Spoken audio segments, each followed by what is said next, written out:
Wala nang intro-intro, wag kang papakabog sis. For today video day! Oh, mag-mini vlog na sa so karon mga kabogs, dito na day sa atong workout journey no. Huy! Grabe yung pamahol sa akong kalawasan mga kabogs. Uy, mura jugi sumbag akong tibok pa aagi sa atong workout atong day 1 no. Pero ana laging naadjud tay goes aw. Padayon gyapon ta sa atong pag-workout uy.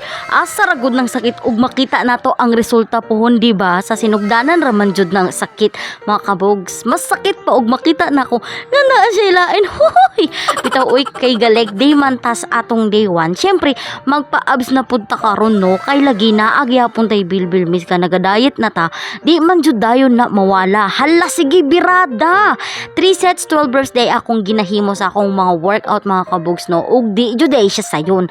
1 set pa lang gani aw. Mura na kog mamatay uy.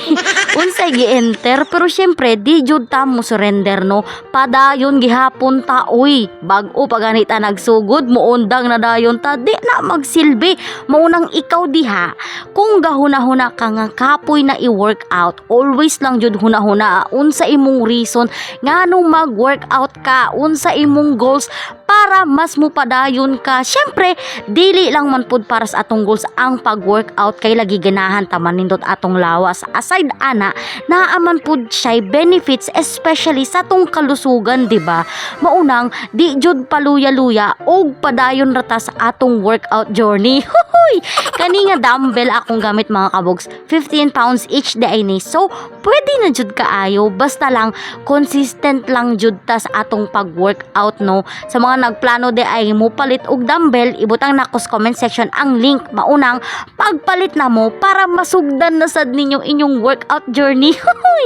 So mao na to mga kabogs daghan kayong salamat sa paglantaw sa akong workout journey og diri na lang kutob atong video. If bago lang ka sa akong FB page, please like, follow and subscribe. Apila lang po akong YouTube channel nga like sa Jen Lawas.